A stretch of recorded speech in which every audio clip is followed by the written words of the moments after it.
Greetings, MK Mueller here, the author of 8 to Great. I love questions and comments on these videos. It's really helping me, so thank you. If you've sent one of those in or made a comment below one of my videos, I really was amazed how many people wanted this question answered. What do I do with a chronic complainer in my life? Folks who complain all the time, especially about the same things, it tends to be about the same things, yes, often appear in our lives. And maybe if we're completely honest, we've been that person before. So it's great news. There are 5 steps and they work every time, but they might be different from what you usually do. So I'm hoping that you'll stay to the end of the video to get all 5 steps, because the last one is probably the most important. And if you haven't yet subscribed, I would love to encourage you to join us as we look at lots of different questions from the 8 to Great philosophical viewpoint, which is all based on love rather than fear. So let's get started with how to handle the chronic complainers in your life. So first of all, let's just talk about complaining.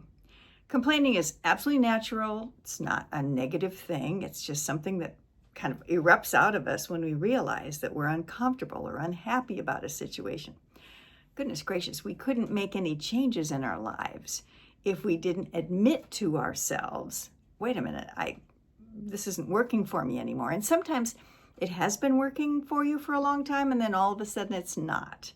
So it just comes time in our lives that sometimes that complaint, that discomfort erupts as a conversation with somebody else. Now, the first time somebody complains about something, it's really important to listen, because it's mostly you just validating that they're doing their own processing, right? That they're just becoming aware. Wait a minute, wait.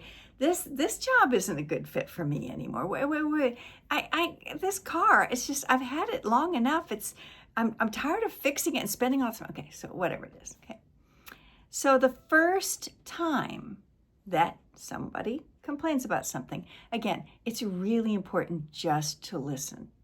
Lots of head nodding. I hear you. That must be frustrating. Don't have to take sides on the issue.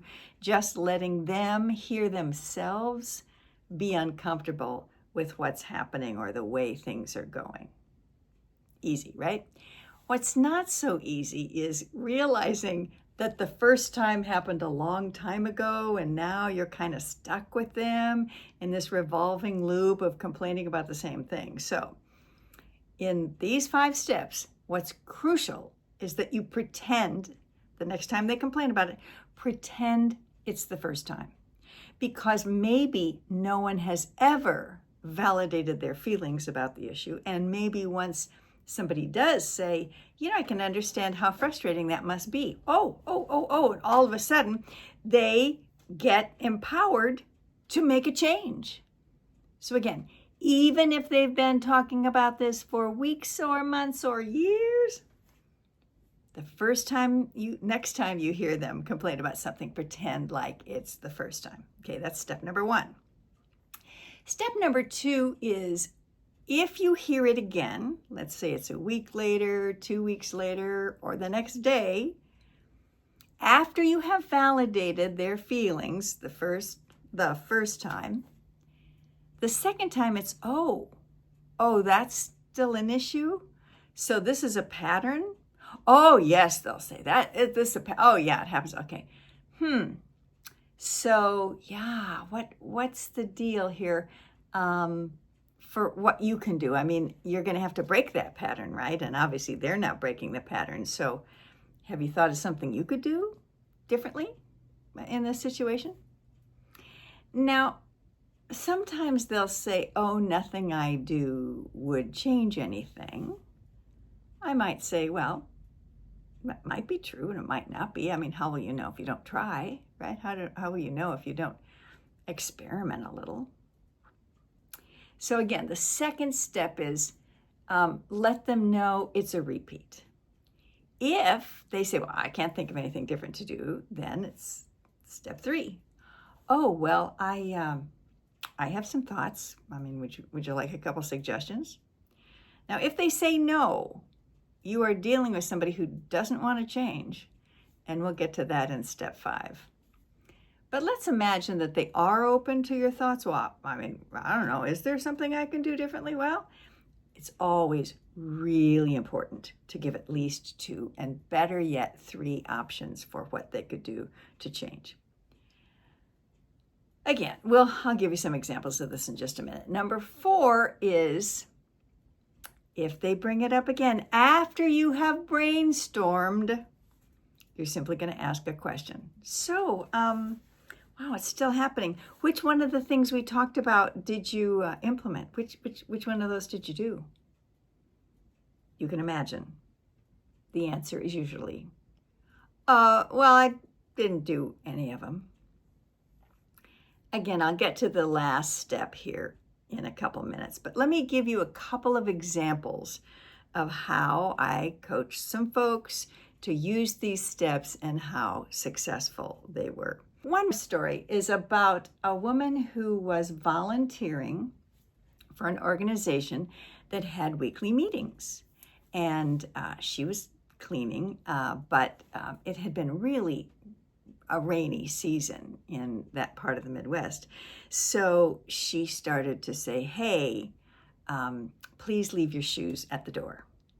Because, tracking in all that mud isn't working. So there's a little sign that said, please remove your shoes before going in. It was a carpeted room. Before going into the main hall. Well, most people did. Not everyone. And so her friends started hearing every week, oh my gosh, oh my gosh, oh my gosh, I can't believe they're so rude. We should bar them. They shouldn't be allowed to attend the meetings. So she wanted everybody else to change. We recognize that mentality, don't we? And they weren't changing. So she came to me for coaching, and we talked through some other options. Well, what else could you do? Well, you could stop volunteering.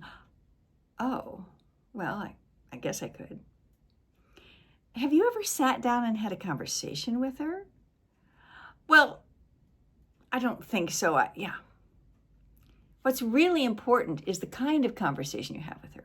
Because if the conversation starts like, I can't believe that you're so rude as to leave your, well, we know her earlids will shut very quickly. But if you tell her how important this volunteering is to you, and how you're really trying to help the safety and well-being and just, the ambiance of the meeting. You're trying to help the meeting be its best by having a nice, clean space. But it's been frustrating to see the mud tracked in. And come at it from a personal standpoint, I'm guessing her heart has a lot better chance of opening to hear that. Well, she did decide on the latter, which was having that conversation. And I, again, had coached her. Make sure you're sitting down across from her. Take a nice deep breath before you begin. Keep your voice tone slow and calm. And ask her after you're finished, what she thinks of that request. So the woman did share with her that there were some issues with her feet. And so they came to a compromise of her bringing slippers so that she could wear the slippers after she took off her shoes. Ta-da! So, very important stuff. But where does that 5th step come in? If they really don't change, in other words, that chronic complainer in your life continues to complain without making any changes. Remember you said, so what have you done differently since last time we talked? And then they say something or nothing, usually nothing, then you can, and I'm going to encourage you to say, because you have choices too, you know, it's okay that you're not doing anything differently and you're not doing anything to change the situation, but I think I read once that the definition of insanity is doing what you've always done and expecting a different result.